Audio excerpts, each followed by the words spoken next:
ये तो बहुत ही चंद पेंटर्स हैं और फोटोग्राफी है जो यहाँ आज डिस्प्ले आज तो बहुत कम है, पर बहुत लोग ने इसको ऑलरेडी ज्वाइन कर लिया। आई थिंक 60% स्टॉल्स जो 80% नियरली इज सोल्ड आउट। तो you'll see thousands and thousands of paintings and brilliant artist. जो भी यहाँ आर्टिस्ट मुझे मिले उनसे बात करने में जो मज़ा आता है, बिकॉज एक आर्टिस्ट का थॉट जो है वो इंटरप्रेट करने के लिए सब लोग को अलग लगता है। मेन चीज़ ये कि उसकी वैल्यू क्या है। आज हुसैन साहब आते थे घर में पेंटिंग करके, कभी तब्बू को दे दी, कभी किसी को दे दी, शबाना जी को दे दी। उनकी वैल्यू आज क्या है वो कैलकुलेट नहीं हो सकती। तो आई थिंक दैट्स द पॉइंट कि एक आर्टिस्ट को अपने टाइम में उनकी वैल्यू बढ़े, एंड आई थिंक वो हमारा टारगेट है। एंड मैंने देखा बहुत सारे होटलों में हर रूम में ब्यूटीफुल पेंटिंग लगी होती है। बहुत सारे ऐसे बिल्डिंग्स हैं जहाँ बहुत ब्यूटीफुल पेंटिंग्स लगी होती है, तो you really want to watch it. And मेरे घर में भी मेरे डैड मॉम के टाइम पे यानी एक आर के धवन जी ने हमारी पेंटिंग्स बनाई थी। जब भी हम उसको देखते हैं can watch it for hours because it's so brilliant. तो any artist who is brilliant deserves to be expose to the world. The whole world must know, and I think Indians they are most talented and they are wonderful. मुझे तो एक figure सुना है मैंने, वो मैं डर गया हूँ कि इतने आर्टिस्ट इंडिया में कि I can not believe it कि सच्ची इतने आर्टिस्ट हैं। बट एब्सोल्युटली जब मेरी बेटी आर्टिस्ट है, पूजा आर्टिस्ट है, तो आई थिंक वाकई 3 करोड़ आर्टिस्ट इंडिया के अंदर हैं। तो आई थिंक दैट्स अमेजिंग। एंड हमारे यहाँ इतने नहीं होंगे, हमारे यहाँ टॉप के आर्टिस्ट होंगे at this exhibition. But I think it's a wonderful hobby which turns into money making and which will grow. A beautiful profession. Sir हम जानना चाहेंगे ज्योति मैम मना एक साथ इतना बड़े चीज को लॉन्च करना कैसे आइडियाज आया, कैसे क्रिएट किया आपने? 6 महीने से लगी है ज्योति जी, अब समझाएं ज्योति जी। 6 महीने पहले मुझे बोलती है नवंबर में होगी एग्जीबिशन। मैं कहा अभी क्यों आ गए हो? बोला बहुत काम है, और तब से काम रोज कर रहे हैं। Well done. तो बताइए Jyoti ji. I think she is work real hard, she knows the most. जैसे मैंने पहले बताया कि हमारा जो विज़न है वो सिर्फ कुछ शहरों से लिमिटेड नहीं है। हमें इंडिया के हर कॉर्नर से आर्टिस्ट को चुन चुन कर लाना है ताकि वो उनको भी एक अच्छा प्लेटफॉर्म मिले। तो इसके लिए बहुत समय की ज़रूरत है, बहुत छोटे छोटे इवेंट्स करने की ज़रूरत है। अभी भी जैसे हमने देखा, हमने मुंबई, दिल्ली और बेंगलोर कहा, तो अभी भी हमारा वेस्ट रीजन, ईस्ट रीजन जो है वो अभी भी अनटच है, और जबकि वहाँ पे भी बहुत बहुत अच्छे आर्टिस्ट हैं। तो इस चीज़ के लिए मतलब बहुत समय की ज़रूरत है, बहुत प्लानिंग की ज़रूरत है। तो हमें ऑब्वियसली ऐसा लगा कि हमारे साथ में एक स्ट्रॉन्ग पर्सनालिटी होना चाहिए जो हार्ट से भी स्ट्रॉन्ग हो और शायद नहीं, मेन चीज़ क्या है, आर्टिस्ट स्ट्रॉन्ग है। तो हमें दोनों सपोर्ट की ज़रूरत थी। तो बिल्कुल जो आर्टिस्ट है, आर्टिस्ट बाहर बैठा है, किधर जयपुर में बैठा है, उदयपुर में बैठा है, किधर भी बैठा है, and he is now he is going to be a part of this. तो ऑब्वियसली उनके दिमाग में होगा कि ये एग्जीबिशन होगी, नहीं होगी, अच्छी तरह होगी, मेरी चीज़ें जो मैं पूरा मुंबई तक लाऊंगा तो वो बिकेंगी। उनका ट्रस्ट जीतना बहुत ज़रूरी है। इसीलिए मैंने इनको पूरा ट्राई एंड टेस्ट करके एक एक चीज़ उनकी सुन के फिर अपना नाम दिया, क्योंकि एक आध बार हमें भी झटका लगा है लाइफ में, तो कभी वापस झटका बुरा ना लगे। इसीलिए मैं श्योर हूँ दोनों ने बहुत ही अच्छी तरह बेहतरीन तरीके से जो जो मुझे बोला आज मुझे वो दिखा है। तो this is our first press conference just to let everybody know that they can come here, they can be a part of this, and they'll have a bright future. Thank you for living up to my trust. मैं आपसे जानना चाहूँगा criteria क्या होगा? जो artist तो बहुत सारे हैं, क्या क्राइटेरिया होगी आपकी, किस तरह से सिलेक्ट हुए थे? आर्टिस्ट की हम ऐसे कोई बेसिक क्राइटेरिया हम रख नहीं रहे हैं। आर्ट बहुत अच्छा होना चाहिए, काम मेहनत दिखनी चाहिए उसके अंदर, उसने कितना समय दिया है अपने प्रोफेशन को, इस प्रोफेशन के लिए, वो भी यहाँ इनवाइटेड है। जिसने अभी शुरू किया है लेकिन फिर भी उसका काम बहुत अच्छा है, वो भी यहाँ इनवाइटेड है। जो एज अ हॉबी करता है लेकिन उसने कोई डिग्री नहीं ली है लेकिन उसका काम बहुत सुंदर है, वो भी यहाँ इनवाइटेड है। कोई बच्चा है जो बचपन से ही बहुत अच्छी पेंटिंग बनाता है कि बड़े को फेल कर दे, वो भी यहाँ इनवाइटेड है। Even doctor, She's also invited. Yeah, you will be in the celebrity category. Doctors, हमारा एक पूरा डॉक्टर्स का ग्रुप है जो सिर्फ बाय प्रोफेशन डॉक्टर है और एज अ हॉबी वो पेंटिंग करते हैं। उनका पूरा एक अलग सेक्शन है जहाँ पे हमने उनको रखा हुआ है, वो डॉक्टर्स वहाँ पे होंगे। तो सभी इनवाइटेड है। आप अगर आर्ट में इंटरेस्टेड हो, आप आर्ट अच्छा बनाते हो, आप इनवाइटेड हो हमारे एग्जीबिशन में आने के लिए, और आप पसंद करते हो तो आप इनवाइटेड हो हमारे एग्जीबिशन को देखने के लिए। पूजा जी, आप जितनी खूबसूरत उतनी खूबसूरत पेंटिंग दिख रही है, उससे ज़्यादा खूबसूरत दिख रहे हैं आप। थैंक इतनी यू। सारी जो लगे ऊपर, कौन सी जो दिल में आके आपको छू गया है, किस टाइप का? अभी जो पेंटिंग्स, एक तो मुझे वो फोटोग्राफ बहुत अच्छी लगी टाइगर की। I know Ashutosh it's Shende ने जो आशुतोष फोटो ली है की, at Ranthambore, at Ranthambore। Amazing, एक आंख दिख रही है शेर की। मुझे वो बड़ी अच्छी लगी। मुझे ये रेजिन वाली पेंटिंग बहुत बहुत अच्छी लगी। हाँ, नहीं एवरीथिंग, और भी कुछ पेंटिंग्स ऐड होती जा रही हैं, और भी। अभी add उन्होंने लुक एट दैट किया, beautiful the horse। Horse is wonderful. I just saw it. It we all wasn't there multi before। Talented, यहाँ बड़े बड़े जो आर्टिस्ट हैं वो आए हैं आज, तो they all wonderful. Even that tree of life, Yeah. I think it is a tree of life. It is a different with imagination. earth, It's like with earth। happiness coming out, Yeah. oozing out. From Many plastic। things, yeah, many things.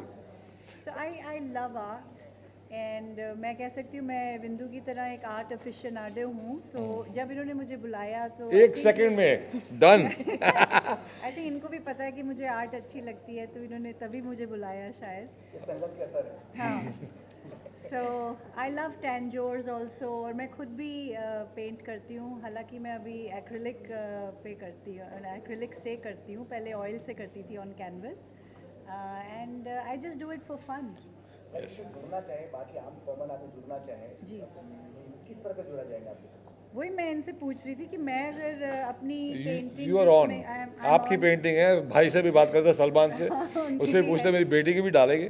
This is celebrity section. Salman की painting है मेरे पास एक। अरे उसको पूछना पड़ेगा, उसका sign लेना पड़ेगा कि yes you can put this for sale और नॉट। ऐसे है, बहुत लीगैलिटीज होती है पेंटिंग्स में। आज हुसैन साहब ने अगर आपको प्रेजेंट दी है painting, you can not go and sell it, you need permission from his family. बहुत लीगल सिस्टम है, उसीलिए सीए लीगल सब चाहिए। राइट, या और इन्होंने जो प्लेटफॉर्म बनाया है ज्योति जी ने, वो बहुत ही मैसिव स्केल पे है। आई डोंट थिंक ऐसा कभी हुआ है। Not that. और आर्टिस्ट को जैसे ये चाहते हैं कि रिकग्निशन मिले, एक प्लेटफॉर्म मिले कि वो पेंटिंग्स बेच सकें, कुछ पैसा बना सके। I think that's great. या you know, everybody needs that platform. Yes. Ma'am जानना चाहेंगे, जैसे कि आपने बोला कि इंडिया में थाउजेंड ऑफ ऐसे आर्टिस्ट हैं जो इसमें अपने करियर देखते हैं, बट कहीं ना कहीं हम देखते हैं कि जो लोअर मिडिल क्लास फैमिली से आते हैं, उनकी फैमिली अलाउड नहीं करती, क्योंकि उनका मानना है कि इसमें कोई फ्यूचर नहीं है। फ्यूचर नहीं है, बिल्कुल। क्योंकि वो थॉट चेंज करना जरूरी है। तुरंत हमें कोई मनी नहीं मिलती। Right, right. तो क्या एडवाइस आप देना चाहेंगे? सिर्फ फाइनेंशियल रिक्वायरमेंट तो सभी की होती है, बट अगर आपका इंटरेस्ट है और ये आपका कि Natural आपके talent। आपके अंदर वो टैलेंट है, तो उसे छोड़िए नहीं। कहीं ना कहीं शायद वो कहीं हिट कर जाए और आपको कोई ऐसा मौका मिल जाए जहाँ से आपका प्रोफेशन आगे ग्रो हो जाए, तो इसे पैरेलली मेंटेन रखें, ना कि छोड़ दे कि नहीं इसमें कुछ नहीं आ रहा है तो इसे छोड़ देते हैं। बिल्कुल। जो इंडिया के टॉप आज के ज़माने में पेंटर्स हैं, वो पुअर घरों से बहुत सारे आए हुए हैं, तो आज वो उनकी पेंटिंग की वैल्यू बढ़ गई है और काफ़ी अच्छी हो गई है, पर उनका एकदम एंड आ रहा है एज का। तो ये ज़रा फास्टर आ जाए सिस्टम, इसके लिए the heart of art is going to be a big platform कि स्पीड से उनकी प्रोग्रेस हो, not right. when they're dead and when they're dying and when they've turned blind, वो सब सिस्टम चेंज करना बहुत ज़रूरी है। जैसे भी ये इवेंट के थ्रू आपको भी थोड़ा सा नॉलेज आ गया होगा कि ओके आर्ट इन्वेस्टमेंट होता है, आर्ट खरीदते वक्त पूछा जाए कि ये करेक्ट, ये ऑथेंटिकेट है या नहीं है। तो जब आप एज अ ऑडियंस डिमांड करना शुरू करेंगे तो सप्लाई का हमें भी करना पड़ेगा। तो और जब सप्लाई बढ़ जाएगी तो ऑब्वियसली हर कॉर्नर से आर्टिस्ट जो है उसको कुछ ना कुछ काम ज़रूर मिलेगा। इसी को लेकर मेरा एक और सवाल है जी। जो सेल करने वाली बात आती है, अगर आर्टिस्ट अगर मैं हूँ तो ये पैसा कौन डिसाइड करेगा कि मैं करूँगा कि आप करेंगे? आर्टिस्ट डिसाइड करता है उसके समय के हिसाब से उसे कितना टाइम लगा है। बहुत सारे पॉइंटर्स होते हैं किसी भी पेंटिंग को डिफाइन करने में कि वो कितने प्राइस की हो सकती है। जैसे जैसे आर्टिस्ट फेमस होता है उसका एक प्राइस होता है, वो प्राइस बढ़ते जाता है, नीचे तो जाएगा नहीं, कभी भी बढ़ते जाएगा। तो हमारा ये काम है कि उसका प्राइस भी बढ़ना चाहिए, उसे उसकी प्राइस वैल्यू मिलनी चाहिए। तो ये बहुत ज़रूरी है। आर्टिस्ट जो स्टार्ट हो रहे हैं, नवे हो रहे हैं, उनका तो प्राइस बहुत लो है, लेकिन जो आर्टिस्ट ऑलरेडी ये पेंटिंग्स बना रहे हैं, इनके प्राइस ऑलरेडी दिख रहे हैं कि बढ़ चुके हैं। आज वो 50,000 की जो पेंटिंग वो दिख रही है, I think even I would like to buy it, you understand. तो वो बहुत ज़रूरी है, तभी जाके उसकी वैल्यू 1 लाख होएगी, आगे चल के 2, 3, 4 बढ़ती जाएगी। एक और सवाल है, जो आर्टिस्ट जो होते हैं वो अच्छे आर्टिस्ट होते हैं, लेकिन उनके पास स्टोर करने की जगह नहीं होती। मैंने सुना कि आप बता रहे हैं कि आपके पास स्टोर करने की जगह, जी हाँ। तो इस तरह के कुछ आप मुहैया कराएंगे स्टोर करने की? जी बिल्कुल, हम यहाँ पे स्टोरेज सेक्शन बनाएंगे ताकि आर्ट जो है एक पर्टिकुलर तरीके से अच्छे जो उसकी रिक्वायरमेंट होती है, जो सालों सालों तक संभाली जा सके, उस स्टाइल में ही आर्ट को हम स्टोर किया जाएगा। मोस्टली क्या होता है कि आर्टिस्ट जब ट्रैवल करता है, जैसे वो मुंबई में आता है, एक एग्जीबिशन करता है और वापस चला जाता है, तो उसे वापस अपने पेंटिंग को लेके फिर हम जाना अकेले नहीं, और भी बहुत सारी एग्जीबिशंस होती है, तो वो उसके लिए फिर से उसे लेकर आए, वो लॉजिस्टिक इंक्रीज़ होगी। तो हमारे स्टोरेज सेक्शन में वो आर्ट को रख कर जा सकता है, जहाँ पे एक पर्टिकुलर स्टाइल में उसको स्टोर किया जाएगा। सेकेंडली, इसमें ऐसा भी होगा कि जनरली भी लोगों को पता होगा कि हाँ, हमारे पास में 20,000 कलेक्शन है, हमारे स्टोरेज में 10,000 कलेक्शन है, 20,000 कलेक्शन है। तो अगर किसी को आर्ट की ज़रूरत होगी तो बहुत इमीडिएट हमारे पास में आएगा, और आर्टिस्ट को ना मुंबई ट्रैवल किए भी यहाँ बैठे बैठे उसका पेंटिंग सेल हो सकता है। लास्टली मेरा एक और जी, सवाल बिल्कुल। है, ये जानना चाहूँगा कि आपने लाइव की बात की थी। जी। अगर आप जैसे कि अभी मुंबई में हो रही है, नेस्को में हो रही है, जी। मेरा आर्ट जो आर्ट्स है, मैंने घर में लगाया या कहीं लगाया, वो उस तरह भी इसको दिखाया जाएगा कि नहीं दिखाया जाएगा? अगर मेरे घर पे है तो वो लाइव वहाँ से होगा? नहीं, वो हमारे पोर्टल पे आ सकता है, ऑनलाइन आप ऑनलाइन पोर्टल पे आ सकता है, वहाँ नहीं, नेस्को में नहीं दिखाया जाएगा। ओके मुकेश सर, हम पूजा मैम से जानना चाहेंगे, किस तरह आपका आइडिया इस द आर्ट ऑफ आर्ट के तरफ आया, तो शेयर करना चाहें आप दोनों। आप वो मुकेश जी तो ये वाले मुकेश जी है, वो वाले मुकेश जी? हाँ हाँ, अच्छा ऋषि जी तो मुझे इस चीज़ की नॉलेज है, जितनी भी बातें इन्होंने की हैं सब मुझे पता है। मैंने बहुत सारे इवेंट्स अटेंड किए हैं एज ए गेस्ट, और बहुत सारे लोगों से मेरी बातें हुई थी, वो सारी पूरी स्टोरी इन्होंने सुना दी है जो थी। और मुझे खुशी इस बात की है कि बहुत सारे, चाहे एक्टर हों, राइटर्स हों, डायरेक्टर्स हों, कोई भी हो, उनको एक प्लेटफॉर्म चाहिए होता है। वो बड़ा प्लेटफॉर्म, इनके प्लेटफॉर्म पे एक नया आदमी आते ही बड़ा हो जाता है, क्योंकि उसके आसपास बहुत बड़े बड़े नामचीन लोग होंगे। तो नेचुरली जो प्रोफेशनली काम कर रहे हैं, तो इनको ये भी मालूम है कि इसकी क्या कीमत होनी चाहिए, क्या इस लायक है कि नहीं इनके पोर्टल पे आ सके, वो तो इनको नॉलेज होगी। या कई बार आप रिजेक्ट करके सामने वाले को भी इंकरेज कर सकते हो, इसको बेटर करके लाओ, you are capable enough, but still आप और बेटर करो। तो ये जो माहौल आप क्रिएट कर रहे हैं, मुझे लगता है कि ये बहुत अच्छी बात है। इसके लिए मैं बहुत बहुत मुबारकबाद दूंगा पूरी टीम एक और क्वेश्चन है, आप बॉलीवुड में दुनिया काम कर रहे हैं, ठीक है, इसमें भी कॉपी राइट के कुछ है कि उस तरह सेम स्टोरी का तक हिंदी में बनता है, इसमें कोई कॉपी कर ले तो कॉपी राइट नहीं, इसमें देखिए इन्होंने पहले बता दिया है, मुझे भी नॉलेज है इस चीज़ की। ये जब आप अपना कोई भी चीज़ पेंटिंग जब इनको देंगे, तो पेंटिंग इनके पास रहेगी, इसलिए तो स्टोर बना रहे हो। वो स्टोर इसलिए बनाएगा, वो साइन होगा, वो उसको दूसरी को ऐसी बना के बेच नहीं सकता। ये इसलिए लीगल काम आ गया। लीगल टीम हमारी तो इसीलिए ऐसा होती नहीं है। मैं 3 कॉपी बना के नहीं, ऐसा नहीं होगा। इसलिए पेंटिंग की सबसे बड़ी कदर क्यों होती है, क्योंकि एक ही पीस बनता है। और बिल्कुल। कभी भी रेप्लिका बन नहीं सकता। जब भी उसका डुप्लीकेट बनेगा तो वो ऑथेंटिकेशन आराम से पता चल जाता है कि ये हुसैन है या उसका डुप्लीकेट है। हैदराबाद में बहुत लोग बैठे हैं जो बना रहे हैं और उसकी कोई वैल्यू नहीं है। पूजा मैम, आप क्या पूछना चाहेंगे? क्वेश्चन आप फिर से पूछिए, मैं भूल गई। आपकी आइडिया कब आपको ऐसा लगा कि इसके साथ हमें जुड़ना चाहिए द आर्ट ऑफ आर्ट के साथ?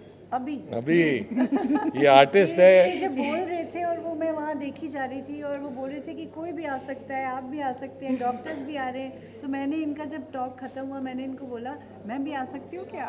पक्का आएंगे यार। तो जैसे कि हमने आपको देखा है फिल्मों में, आप अभी तो आपने जैसे कहा कि मैं पेंटिंग करती हूँ, तो क्या बचपन से शौक था पेंटिंग करने का? क्या मैंने पेंटिंग क्लासेस बचपन में समर हॉलीडेज में ली थी। I used to do oil on Canvas. On canvas. अब मैंने एक्रिलिक कर दिया है because they are more vibrant, Yeah, I you know saw the that. Colours. Oil में टाइम बहुत ज़्यादा लगता है और सूखना and you know all that is a lot of pain. And I love resin, I love resin work. So मैं और मेरी फ्रेंड है तंजील मलिक, हम आर्टिफैक्ट्स में जा रहे हैं खुद। तो you know you'll see murals, you'll see you know That is also there, part of Yeah, this exhibition. it is. Yes, it is, Yeah. absolutely. Yeah. So you can be there. So I love you know decor and decorating and planters and statues and all that. So let's see. Sachi ma'am, आपसे जानना चाहेंगे, किस तरह आपने बहुत वो mic है। हाँ हाय मैम, किस तरह द हार्ट ऑफ आर्ट के साथ आपका जुड़ने का आइडिया आया? किस तरह आप एज अ फैन आप बॉलीवुड में काफ़ी देखी हैं, तो क्या कुछ कहना चाहेंगी? बॉलीवुड खुद एक आर्ट है, तो इसकी तरफ जुड़ने का स्वभाव सबका ही होता है। और जहाँ तक मैं समझती हूँ कि ये चीज़ बहुत पुरानी है, जिसको कि हम बहुत सदियों से इसको देखते आ रहे हैं किसी न किसी रूप में। उसके रूप बदलते गए, लेकिन जो रियलिटी है वो ख़त्म नहीं हुई। उसकी पेंटिंग के जो अंदाज हैं वो बदलते गए। जैसे हम लोग एक्टर्स हैं और एक्टर्स रूप निभाते हैं अलग अलग, एक कभी कोई कैरेक्टर करता है, कभी कोई कैरेक्टर करते हैं, बट वो इंसान नहीं बदलता, पर उसकी जो स्टैचू है, उसका जो एक अंदाज है वो बदलता है सिर्फ। इसी तरह ये पहले भी होता रहा है और आज ये कहीं थोड़ा सा लुप्त हो गया था। तो अगर वापस ये अच्छे रूप में सामने आता है तो बहुत ज़रूरी है। हमारे गदर की टीम भी आ गई है। गदर वालों, कुछ बोलना चाहोगे? तुम लोग तो तोड़ फोड़ वाला आर्ट करते हो। जैसा कि इसका नाम लिखा है द आर्ट ऑफ आर्ट, हाँ तो आर्ट तो भैया दिल से निकलती है, हाँ चाहे वो कोई भी आर्टिस्ट हो, हाँ चाहे वो एक्टर हो या पेंटर हो, हाँ, वो दिमाग से नहीं चलता, वो दिल से चलता है। बिल्कुल। आर्ट हमेशा दिल से ही बनती है, मेरा ऐसा मानना है। तो जैसा कि नाम आपने रखा है भाई साहब बिंदु जी, हाँ। बहुत ही बेहतरीन नाम है और लोगों को आगे इसमें चांस मिलेगा। बिल्कुल। जैसे कि बताया कि जिन लोगों को अपॉर्चुनिटी नहीं मिलती, तो इस माध्यम से उन लोगों को अपॉर्चुनिटी मिलेगी, चांस मिलेगा। एब्सोल्युटली। और जिनके ऑलरेडी जो आर्टिस्ट या ये बड़े बड़े आर्टिस्ट आए हुए हैं, तो इनका भी एग्जीबिशन में और नाम करना, ताकि दुनिया इन्हें अपने नाम से जाने। That's very important. किसी की पेंटिंग की वैल्यू 1 लाख रुपए है, तो जैसे जैसे आगे बढ़ेगा 2 लाख होगी, उसी की 5 लाख होगी, Absolutely. 10 लाख होगी, उसी की 2 करोड़ होगी, 4 करोड़ होगी, बिल्कुल। ऐसे ही चलता है। एक शब्द में जानना चाहेंगे आप सभी से सर कि क्या कुछ कहना चाहेंगे अपने आर्ट ऑफ आर्ट? देखिए, सबसे बड़ी बात ये है कि कला का बाजार, हार्ट ऑफ आर्ट, तो कला के बाजार में सबसे बड़ी जो छोटे शहर से थे मेरे जैसे लोग, जो हम तो अपने एक्टिंग लाइन में आए, लेकिन जो आर्टिस्ट लोग हैं जो पेंटिंग बनाते हैं, शायद उनको प्लेटफॉर्म नहीं मिलता कि कहाँ जाएं। कभी किसी ने सवाल किया था कि उनके घर वाले, शायद आप ही ने बोला, हाँ जी हाँ जी, तो जब ऐसी मार्केट मिलेगी तो शायद घर वाले अपने आप ही उनको बोलेंगे कि आप कीजिए। क्योंकि हम भी कभी आए थे, हमें मालूम नहीं था, 20 साल लग गए शायद समझ में। तो ये वो प्लेटफॉर्म है कि शायद बंदे को 20 दिन लगेंगे कि मुझे कहाँ जाना है, कहाँ बेचना और मुझे किस तरह से अपना समय। तो ये इसके लिए मैं तो अपना सौभाग्य आज समझ रहा हूँ कि मैं आज यहाँ इनका हिस्सा बना, कि नए टैलेंट को मौका मिलेगा और उनको बाहर मिलेंगे और उनकी वैल्यू बढ़ेगी। मैम आप लोग क्या कुछ कहना चाहेंगे? So मेरा background is little more scientific and all because I'm an IT person. I do study a lot, and human brain is most complex thing or object. Anything you frame it as an object or anything, it's the most complex part in the world. तो इतना research होता है human brains पे, but still we discover something every day.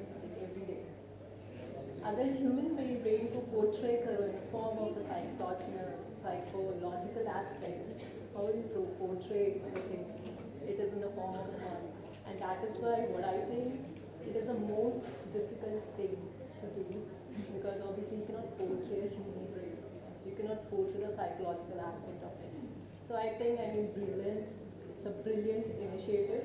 Importantly, India में इतने talent हैं. To go into those talent landscape and try to find people, it's very difficult to find people because इतने छुपे talent है and you don't know about it.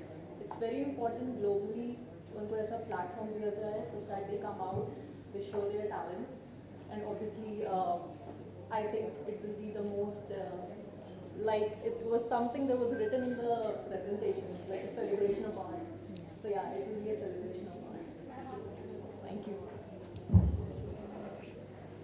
Art एक ऐसा exhibition है कि वो वो सिर्फ एक कला होती है कि जो इंसान सिर्फ उसको आर्ट से ही फॉर्म कर सकता है, कोई भी नहीं कर सकता उसको, आर्ट कोई भी नहीं कर सकता, वो एक ब्लड में ही होता है आर्ट, और सब आर्टिस्ट नहीं बन सकते यहाँ पे।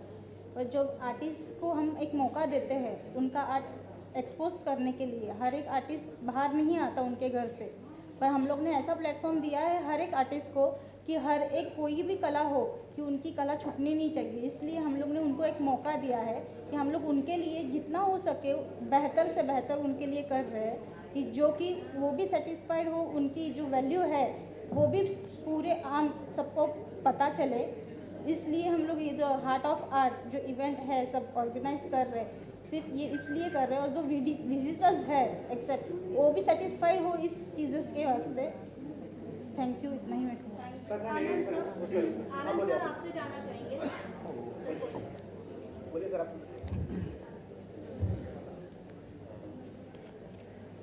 Thank you very much. सबसे पहले बिंदु दारा सिंह जी को और मैडम गीता जी को और मुकेश जी को मैं बहुत बहुत धन्यवाद देना चाहूँगा कि मुझे कम से कम 2 शब्द रखने के लिए आप लोग के सामने बुलाएं। मैं 2 चीज़ें बोलना चाहूँगा, सिर्फ एक रिक्वेस्ट मैडम की तरफ से और एक रिक्वेस्ट आपकी तरफ से। बहुत सारे लोगों ने बहुत सारी बातें बोल दी है तो मेरे लायक कुछ बचा नहीं। मैं सिर्फ एक ये कहना चाहूँगा कि जिस तरह मैं एक डायरेक्टर हूँ, फिल्म में सीरियल डायरेक्ट किया मैंने और फिल्म में कर रहा हूँ, फिल्म के बारे में जानता हूँ। जिस तरह मैम पूजा जी, ऋषि जी और बिंदु जी हैं, और मैम हैं जो एक्टिंग के दुनिया से हम लोग हैं। मैंने ये महसूस किया है कि वाकई में रियल टैलेंट को एक अच्छा प्लेटफॉर्म नहीं मिलता है। मैंने महसूस किया है एक्टिंग के जो अपना विधा है उसमें। मैं मैम से बोलूँगा कि एक रिक्वेस्ट करूँगा कि मिथिलांचल में, बिहार में बहुत खूबसूरत पेंटिंग है, वहाँ पे एक बहुत बड़ी एक कस्बा है, एक इलाका है जहाँ विश्व विख्यात है। बिल्कुल, मैं चाहूँगा वहाँ जोड़ना, और चाहूँ कि पटना या फिर वहाँ नियर और इस शहर में शामिल करें। मैं ये रिक्वेस्ट करना चाहूँगा। बिल्कुल, मैंने पहले ही कहा कि अभी भी मेरा ईस्ट सेक्शन जो है वो हमारा जो है वो अभी भी पेंडिंग है, जो हम एक्सप्लोर करना चाहते तो हैं। मेरा एक हम्बल रिक्वेस्ट है कि वहाँ पर सुदूर जो गाँव में बसे हुए हैं ना, एक्चुअली आपका जो इतना मन इतना पवित्र है कि रियल टैलेंट को वाकई में आप एक प्लेटफॉर्म बनाना चाह रहे हैं, ये बहुत कम लोग सोचते, सिर्फ सोचते पैसे के लिए। एक रिक्वेस्ट इनसे कर लिया मैंने, और मैम हो सकते हैं मान भी जाएंगे। दूसरा ये है कि क्वेश्चन आपके ऊपर है, आप उनको एक इंकलाब दीजिए, एक परिवर्तन, एक मतलब एक स्टेज, एक क्वेश्चन दीजिए कि जुड़ो। क्योंकि मैं जानता हूँ कि आज की डेट में आप लोग सबसे ज़्यादा मजबूत हैं, हम लोग कुछ नहीं है। आप उन सब मोबाइल में, टीवी में और लैपटॉप में पहुँच जाते हैं, तो उनको एक क्वेश्चन, उनको एक कहीं न कहीं आमंत्रण दीजिए कि ताकि इनका काम आसान हो जाए, ताकि रियल टैलेंट इनसे जुड़ सकें। और इनका जो मकसद है कि सिर्फ पैसे से नहीं, रियल टैलेंट वाकई में उनका मिले, स्टेज मिले, और एक उनका कहीं न कहीं अपना एक नाम मिले, और अपना टैलेंट दिखा के जो भी है अपना पा सके। तो बाकी इनका जो मकसद है उसके लिए बहुत बहुत धन्यवाद, और बहुत बहुत शुभकामना कि ये कामयाब बिल्कुल होगा, क्योंकि बहुत ही शुद्ध दिल से जुड़े हैं। और आप लोग से मेरी रिक्वेस्ट है कि इसको आप एक मुहिम बनाइए। Thank you. Thank you. जानना चाहेंगे, जिस तरह आप बॉलीवुड में आपकी काफ़ी फिल्में रही हैं, आप बिग बॉस से जुड़े हैं, इस समय बिग बॉस OTT भी चल रही है, तो आप इस मुहिम के साथ जुड़े भी हैं, तो ऐसे कौन कौन सेलिब्रिटीज़ हैं बॉलीवुड के बिग बॉस हाउस के जो आपके फ्रेंड हैं जो इसके साथ जुड़े हैं? अभी तो फिलहाल शिल्पा शेंडे जी के भाई हैं जो एक्चुअल अपनी स्टॉल लिया है उनने, और उनकी beautiful photos will be there. Puja जुड़ चुकी है आज। सलमान भाई को भी पकड़ेंगे, उनको भी बोलेंगे भाई अब आपकी भी हमने रखनी है पेंटिंग्स, ताकि लोगों को मिले सलमान भाई की भी पेंटिंग्स। तो this is the main thing. क्या है, एक ये जो पेंटिंग होती है ना, एक पेंटिंग हम देखते हैं और आप उसके 10 वर्जन निकालेंगे। जो बोलते painting is the most beautiful lie बोलते हैं कि यानी एक पेंटर ने तो बनाया कुछ सोच के, जब हम देखते हैं हमें लगता है यार ये तो कुछ और तरीका है, कोई और देखता है कुछ और तरीका है। तो ये तो एक ब्यूटीफुल चीज़ है जो फॉरएवर है। और मेरे घर के अंदर बहुत बड़े बड़े जो इंडिया के पेंटर्स हैं उनकी पेंटिंग्स 2-4 लगी हुई हैं। मुझे जो लोग बोलते रहते हैं बिंदु ये कितने में ली थी? ये 35,000 के आसपास ली थी। बोला अभी इसकी वैल्यू 2 लाख है। हैं 3-4 साल में 2 लाख हो गई। तो this is how it is कि वैल्यू बढ़ती रहती है, एंड हमारा काम है कि उनको उनकी ट्रू वैल्यू मिले। ज्योति मैम, सर आपसे एक है जिसका प्रॉपर मार्केटिंग होती है, प्रॉपर एडवर्टाइजमेंट होती है, इस फील्ड का किस तरह आप मार्केटिंग करने वाले हैं ताकि लोग इससे शुरुआत आप लोगों से हो चुकी है आज से बिल्कुल। बहुत डिजिटल महीने। प्लेटफॉर्म पे हम काफ़ी काम कर रहे हैं क्योंकि आज डिजिटल प्लेटफॉर्म जो है वो हर घर पे, हर मोबाइल पर पहुंच चुका है और ट्रूली हमें जो रिस्पांस आया है थ्रू दिस डिजिटल मार्केटिंग के थ्रू कि ऐसे ऐसे जगह से, ऐसे ऐसे शहरों से शायद हमने नाम भी नहीं सुना होगा, आर्टिस्ट आते हैं, उन्होंने अपने फ़ोटोज़ भेजे हैं पेंटिंग के और हमने उनको मौका दिया है अपने एग्जीबिशन में। मुझे भी 100 से ज़्यादा अधिक मैसेजेस आए हैं, सर आप ये कर रहे हैं, हम जुड़ जाएं। तो पूरे इंडिया से लोगों के मैसेज आ रहे हैं, तो ये आज यही दिखाने के लिए कि भाई कर रहे हैं, हो रहा है और आप भी जुड़ जाएं। तो सर एक लास्ट क्वेश्चन आपसे जानना चाहेंगे, आप बिग बॉस हाउस में big boss big boss OTT चल रहा है, तो आप किसे फॉलो कर रहे हैं और किस तरह लग रहा है आपको? हम तो भाई यही सब कर रहे बिंदु जी हैं, अभी शूटिंग कर रहे हैं, ये सब कर रहे हैं, सीरीज चल रही है उसकी शूटिंग कर रहे हैं, तो बिग बॉस देख नहीं पा रहे और ये लगता है मुझे कुछ भी नहीं देखने पाएंगे जिस तरीके से ये सोच रहे हैं। इनको हम लगता है पूरा कॉर्पोरेट में लेकर आने वाले हैं, एक्टिंग से कॉर्पोरेट में लेकर आने वाले हैं। नहीं देख नहीं पा रहे, लेकिन गुड लक एंड एक यानी ये हमारा शो बहुत करीब है, लेकिन सिद्धार्थ के बाद देखने का दिल नहीं करता, देखेंगे, ज़रूर देखेंगे, बाद में देखेंगे। Thank you, thank you. Enjoy, या फोटो कर लेते हैं सर। आ जाओ। आ जाइए पहले फोटो। I show